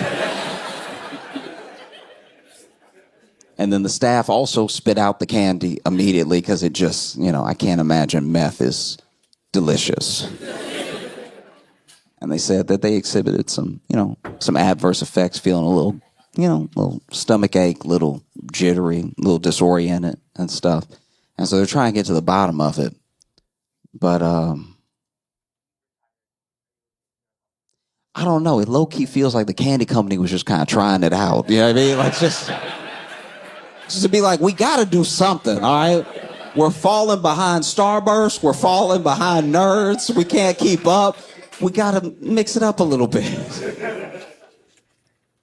Whether I'm like reading reviews of things or just like falling down different rabbit holes online, it is apparent that we have a deep problem, everybody, with like oversharing online. I know so much about people that I'll never meet. That feels crazy. You know what I mean? And it's to our detriment, you know? Like that's us. Like we're gonna have to explain to our grandkids what Twitter was. When we're like grandparents, we're gonna have to sit our kids down and be like, yeah, you know, when I was coming up, there were people who would just tell everybody what they thought without anyone asking. And ruin their own life. You know what I mean? They would just wake up and be like, I don't need a job today. And then they would just admit things that they could have kept in their head. You know? Because you watch a lot of it happen, especially like when somebody, because it could happen to anybody. When anybody's like just going through the internet backlash of a day. Maybe you said something, maybe you did something, maybe you were caught on camera somewhere or something like that. And then even when a person tries to defend themselves, it's too far gone. And then even if you do a good job of defending yourself, and even if the thing isn't what people thought it was, that never rises to the level of the initial thing, right? And so, it just feels like a lot of unforced errors in life when people do this stuff, and they're still doing it. Sometimes I still see people post a thing and I'm like, you could have told no one. That's wild. Why would you do? Everyone's mad now. No, I just wish we could bring back diaries. Remember diaries? Remember journals? Remember when you were like a kid and you would just write in that? And it would be your deepest, darkest, most personal secrets. All of your internal thoughts, your whole internal monologue would be put on paper somewhere. And then you put under the bed. And it was a violation. It was the deepest violation if your parents read your diary or read your journal or something like that. Because those ideas, those thoughts were truly private. Like you had to work them out of yourself and you had to put them somewhere. But they were for safekeeping for just you, right? And so they'd be under the bed, wherever, and then finally, years after you write that stuff, right? You're maybe about to go to college, or you're just moving out the house or something. You flipping the mattress for the first time in 4 years, and you see, no, my journal. Oh my gosh! And then you look through some of the pages, you read a little bit of it, and you go, oof.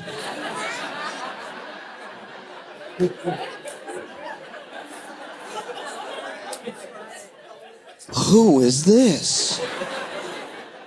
Oh no. Oh, I'm glad that's nowhere else.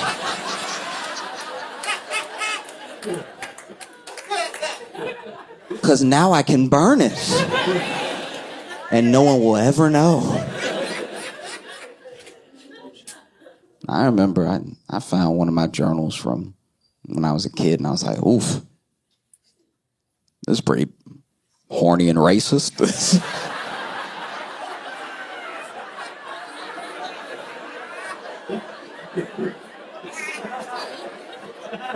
Man, I don't know what I was on. This is wild. I gotta throw this through the shredder now. No. Yeah, it's tough.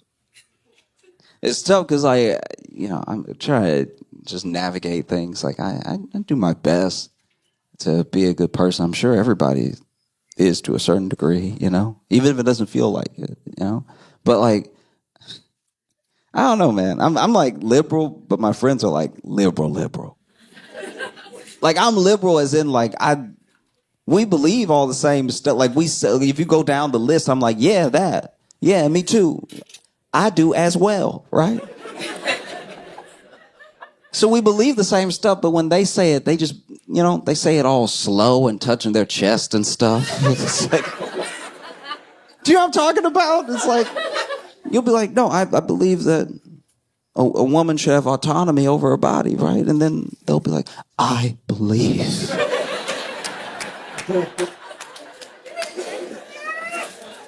That a woman?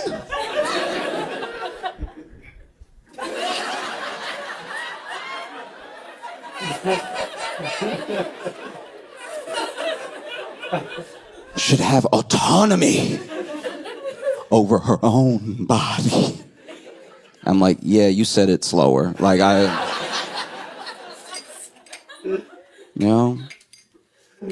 don't know. Yeah, sometimes I don't know what some of that is. Sometimes I don't know if that's just like them trying to impress somebody. Because the person I'm talking about is a dude. Like, I'm like, there's no way you feel it this hard, bro. Like, that's suspicious as hell. It really is.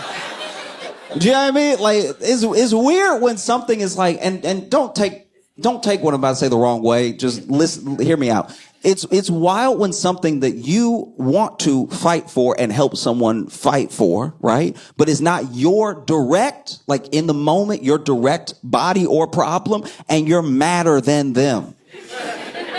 That's suspicious. Do you know what I mean? It's like when you meet a white person, they're like, you know what really gets me?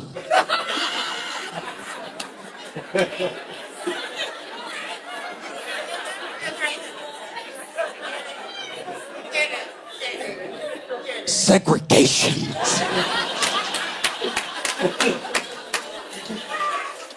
Based off of how you said that, there's no way that's true. There's no way. I don't believe you for a second, right?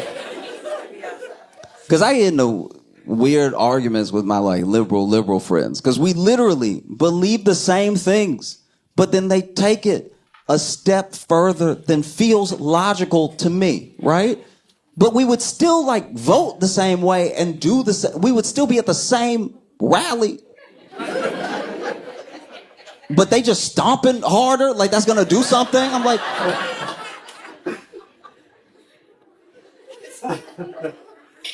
like I had an argument with one of my friends, where he was talking. I don't like when sometimes academics will pull a thing that works in theory and it works in like academia, but it doesn't work in practical life, right? So I was having this argument with my friend where he was basically saying that Black people can't be racist because racism is prejudice plus power, right? And I was like, that's, don't do that. Because a part of me gets what he was trying to say. A part of him was saying, like, look, anybody can be prejudiced, and prejudice is hate and stuff like that, but Black people systematically have not had the power to exert their hate over other people, right? And so until then, Black people can't be racist, right? And I was like, but part of what you're saying is true, but when you say it out of your mouth, you make the whole thing sound wrong. And so now I'm arguing with my friend, and it's even weirder because he's white. He's white, and he's a man. He's the man from the abortion example. Like this is the same person. He's a white dude that gets real mad about abortion and thinks that I can't be right. So then I get in an argument with my friend. We're at a Denny's, by the way. I get in an argument with my friend that Black people we can be race. Don't.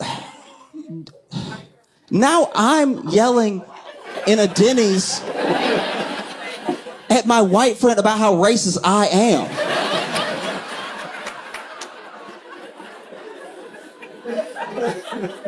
But the point I was trying to make was like, look, I see what you're saying, and historically, I get that if you're making this example for like a different time, right? But when you say power, do you mean power of the individual or power of the group, right? Because individually, there are very powerful Black people that could exert their power over other people, right? But if you're talking about power of the group, then yeah, maybe we'll never get there. I'm just saying, like, power of the group, I don't see an all-Black Senate happening anytime soon. But still, I was like, you realize we both acknowledge that, like, prejudice is bad and hate is bad. And so that is the thing that people mean when they say racism. You're getting into this, like, weird argument around the word that's distracting from the thing that actually bothers people. Does that make sense? What I'm saying? So then I'm now having to give examples of me being racist to prove my point. We're still in the Denny's. They won't bring the check because I think they're worried about me, right? So then they won't, because I'm being too loud. And so then I'm like, no, I can be and have been racist. And I have to take account of when it happens. I take accountability for like both my thoughts and my actions, what I say to people, because we're all people. We're all trying to find a base level of like understanding and kindness towards each other. So then I have to take accountability for when I do make someone feel bad, right? And whether that thing is whatever, justified in the moment because of how they were reacting to me or completely unjustified based off a preconceived notion. I have to take stock of this. I have to take responsibility for myself. It doesn't matter that there are other disenfranchised people out there. I can't scapegoat them to act however I want to act, right? So then I was giving an example of me being racist.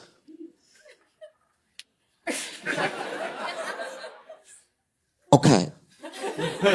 I'm not saying this is right. It's just how I am.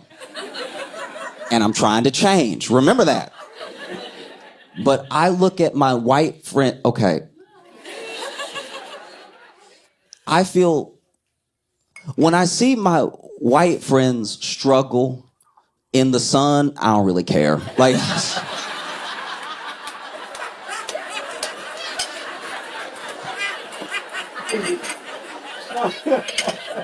that is racist though, because it's an entire group where I'm like, then do better. Like, it's like, that's not right. That's not right. You know what I mean? But I look at white people struggling in the sun the way I imagine, not calling anybody out, but it's the way I imagine they look at black people when we like can't get along, right? It's like, it's not really my problem, is it? Do better, I guess.